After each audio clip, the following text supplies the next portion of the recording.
What's your why? Why do you wake up in the morning? Was that some of your best motivation might come wrapped in sandpaper.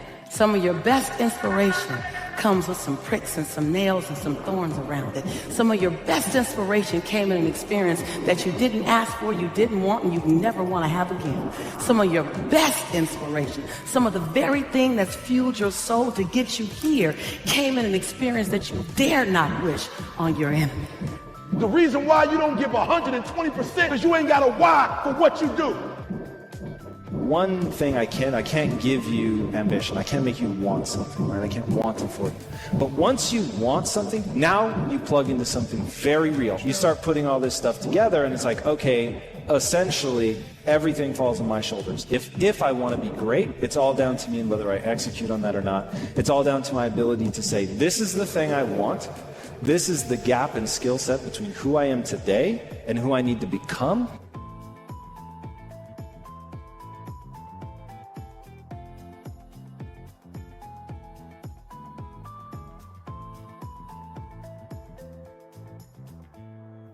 Rather than accept personal accountability for why things didn't work out, or maybe a relationship didn't work out, or a job or whatever, we often point the finger. And you'll see it, it's very common in today's society.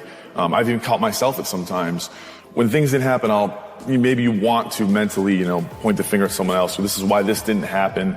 And I have to catch myself and reassign blame, because the minute you're deflecting, the minute you're redirecting someone else's direction, all you've done is mask an insecurity in yourself, and you've taken a fear of the realization that the shortcomings lied with you, and try to cover it up. And like I told you, that fear is like a burning fire, a small fire, and the minute that you refuse to address it, all you're doing is you're putting wood on it, you're pouring gasoline.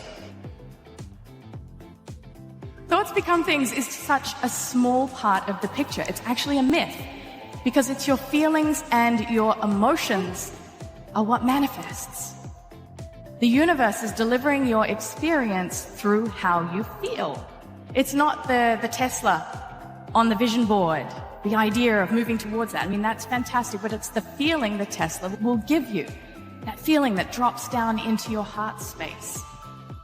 And with that comes the emotional responsibility to guide your energy. That you can rise above fear, you can embrace love, and you can remember your power. And this is why it's so important that we don't push to the side however we're feeling, and we lean into the wholeness of our experience.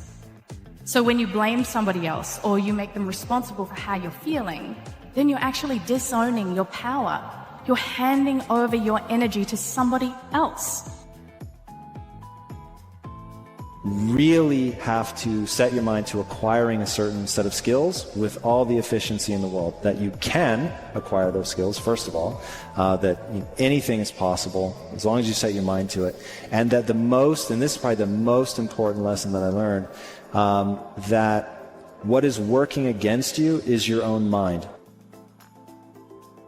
A good person will not take more from the table of life than they think they're worth or they think they deserve. And so you have this governor on your identity. So what happens is it's like a thermostat. Our lives get going. We start doing really well. If we're a 75 degreer and our life gets to 85 and 90 degrees, unconsciously we don't know we're doing it. We start to cool life back down to get it back to where we're comfortable.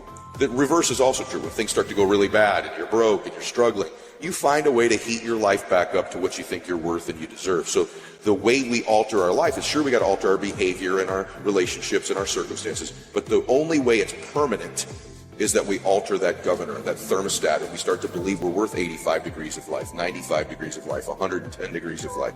And there's ways we can alter that. Say, are you willing to just jump? Because when you do, and you're willing to spread your wings, and you're willing to do something and be something different, and you're willing to get to the edge,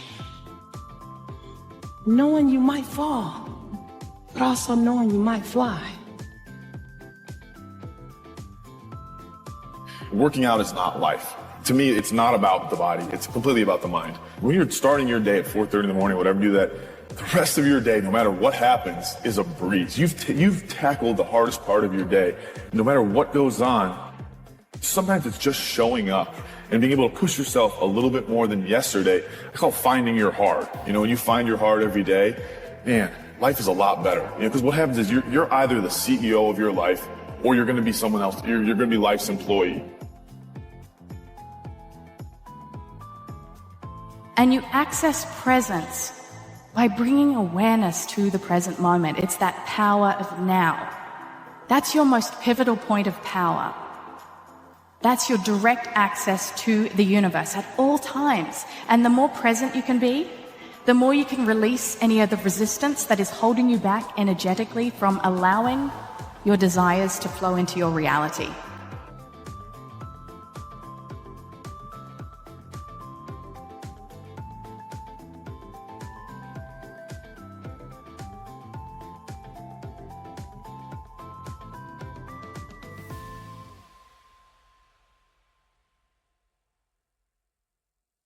Is that you put yourself in circumstances that are demanding of you past what you think your capacity is, and when you succeed at them, you build a new water line.